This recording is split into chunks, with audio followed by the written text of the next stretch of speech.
Halo semua, perkenalkan nama saya Wibidamar Wicaksono dari kelas 12.6 dan kali ini saya akan membahas bab 4 pada pelajaran Bahasa Indonesia. Mempelajari teks narasi, Kamus Besar Bahasa Indonesia, KBBI, menyatakan bahwa narasi adalah cerita atau deskripsi suatu kejadian atau peristiwa, kisahan, atau teks yang menceritakan peristiwa atau kejadian secara detail dan kronologis. Teks narasi menyajikan beberapa peristiwa atau serangkaian kejadian yang disusun secara kronologis sesuai dengan rutan waktu. Peristiwa yang disampaikan dapat benar-benar terjadi, tapi dapat juga hanya khayalan saja. Narasi bertujuan untuk menghibur atau memberikan wawasan kepada pembaca. Narasi digunakan dalam teks fiksi maupun non-fiksi. Contoh teks narasi fiksi adalah roman, dongeng, novel, dan cerita pendek. Adapun contoh teks narasi non-fiksi adalah biografi, memoir, autobiografi, karangan khas, feature, dan sejenisnya. Yang pertama, ciri teks narasi antara lain. A.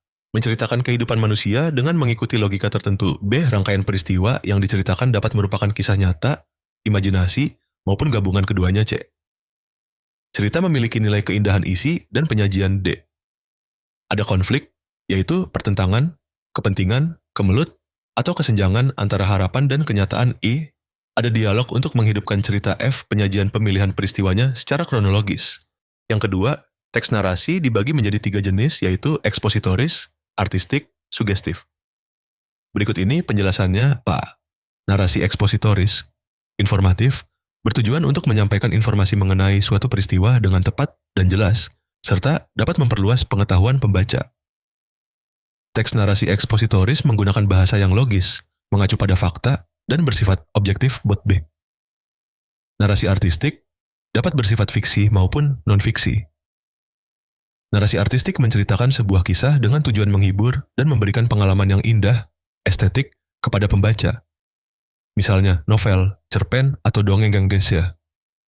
Narasi sugestif digunakan untuk memengaruhi pembaca. Narasi sugestif memiliki pandangan yang ingin dibagikan kepada orang lain dengan harapan pandangan tersebut dapat diadopsi pembaca. Selanjutnya, struktur teks narasi terdiri atas berikut ini. A. Orientasi, tahap pengenalan cerita atau B. Komplikasi, tahap penggambaran kisah atau awal mula masalah atau konflik. T. Resolusi, tahap pemecahan masalah. D. Koda, tahap penutup, memuat pesan moral atau amanat. Kemudian, fakta, fiksi, opini, dan asumsi dalam teks narasi A. Fakta merupakan sesuatu yang benar-benar terjadi dan dapat diindra. Contoh, Kemal adalah pelajar laki-laki berusia 17 tahun. B. Fiksi merupakan pernyataan yang hanya berdasarkan khayalan atau pikiran atau sesuatu yang tidak benar-benar terjadi. Contoh, seandainya berani menentang perundung saat SMP, saya tentu akan lebih percaya diri dan lancar berkomunikasi saat ini. Opini adalah pendapat seseorang terhadap suatu permasalahan. Opini merupakan penilaian yang disampaikan secara subjektif. Contoh, mungkin keadaan akan berbeda apabila saya tidak terlalu pendiam. D. Asumsi adalah dugaan yang diterima sebagai dasar untuk bertindak. Contoh, dari situ saya pikir, seburuk itukah saya sebagai seorang anak? Istilah fenomena sosial, bahasa Indonesia berkembang sesuai kebutuhan masyarakat, sehingga muncul istilah baru seperti hoax, masuk KBBI 2017, dan terjadi perubahan makna kata. Misalnya karantina dari bermakna negatif menjadi juga bermakna positif sebagai tempat pelatihan bakat, mengidentifikasi perwatakan tokoh. Cerita pendek dan novel termasuk teks fiksi yang bersifat imajinatif, meski bisa terinspirasi dari peristiwa nyata seperti perundungan. Novel menggambarkan manusia, relasi sosial, ruang, dan waktu melalui imajinasi pengarang. Tokoh menjadi penggerak alur, sedangkan perwatakan menggambarkan sifat, sikap, perasaan, dan cara berpikir tokoh dalam cerita. Menyimak pembacaan teks fiksi, novel By the Time You Read This, I'll Be Dead, karya Julie Ann Peters bercerita tentang Daylin Rice, remaja 15 tahun yang menjadi korban perundungan verbal dan fisik. Akibatnya, ia mengalami depresi, trauma, serta keinginan mengakhiri hidup.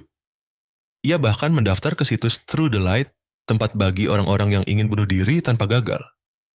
Novel ini menyoroti dampak serius bullying terhadap kesehatan mental korban. Menjelaskan tokoh dalam teks fiksi, novel dan cerpen sebagai karya fiksi dapat disampaikan lewat deskripsi, argumentasi, dan narasi.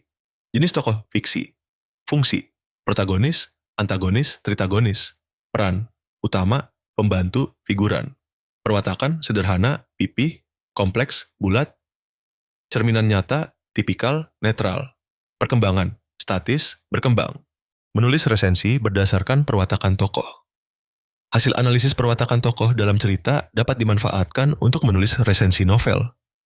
Resensi novel merupakan ulasan atau bedah terhadap sebuah novel. Dalam resensi, penulis menilai serta mengupas isi novel guna menunjukkan kelebihan dan kekurangan, baik buruknya, serta kelayakan novel untuk dibaca. Melalui kegiatan menulis resensi, seseorang memberikan ulasan sekaligus tanggapan terhadap novel tersebut. C. Menyampaikan tanggapan. Tanggapan adalah sambutan atau reaksi berupa kritik, komentar, maupun pujian. Tanggapan harus objektif, cermat, santun, menggunakan kalimat efektif, serta didukung alasan logis dan fakta. Objek tanggapan bisa berupa peristiwa, fenomena sosial, karya seni, karya sastra, kebijakan, maupun pertunjukan. Tanggapan bertujuan memberi penilaian, apresiasi, atau masukan membangun dan dapat disampaikan secara lisan maupun tertulis. 1. Tanggapan secara lisan. Tanggapan lisan disampaikan dengan sapaan yang sopan dan cara yang santun. Saat berbicara di depan audiens, gunakan ekspresi, gestur, intonasi, dan volume suara yang tepat. Arahkan pandangan pada pendengar, serta pilih kata yang jelas, sopan, dan tidak bermakna ganda. 2. Tanggapan secara tertulis. Bentuknya dapat berupa teks tanggapan kritik dan pujian, deskriptif, atau sanggahan, tetapi tetap disampaikan dengan gaya bahasa sopan, santun, serta efektif. D. Menyimpulkan bacaan dengan bentuk visual. Berbagai cara untuk mengingat teks atau bacaan yang pernah dibaca. Selain berupa ringkasan, dapat pula membuat alat bantu visual untuk menyimpulkan isi novel. Contoh alat bantu visual adalah peta pikiran dan infografis. 1. Simpulan berupa peta pemikiran. Peta pemikiran adalah cara mencatat kreatif yang membantu mengingat informasi. Struktur novel dapat disajikan dalam bentuk peta pemikiran dengan memuat unsur intrinsik dan ekstrinsik. Unsur intrinsik meliputi tokoh, alur, latar, tema, amanat, dan sudut pandang. Unsur ekstrinsik meliputi biografi dan psikologi pengarang, serta situasi sosial, ekonomi, politik, budaya, pendidikan, ideologi, dan nilai-nilai masyarakat. 2. Simpulan berupa infografis. Peta pemikiran adalah cara mencatat kreatif yang membantu mengingat informasi. Struktur novel dapat disajikan dalam bentuk peta pemikiran dengan memuat unsur intrinsik dan ekstrinsik. Unsur intrinsik meliputi tokoh, alur, latar, tema, amanat, dan sudut pandang. Unsur ekstrinsik meliputi biografi dan psikologi pengarang, serta situasi sosial, ekonomi, politik, budaya, pendidikan, ideologi, dan nilai-nilai masyarakat. Sekian dari saya, semoga informasi yang diberikan bermanfaat dan berguna.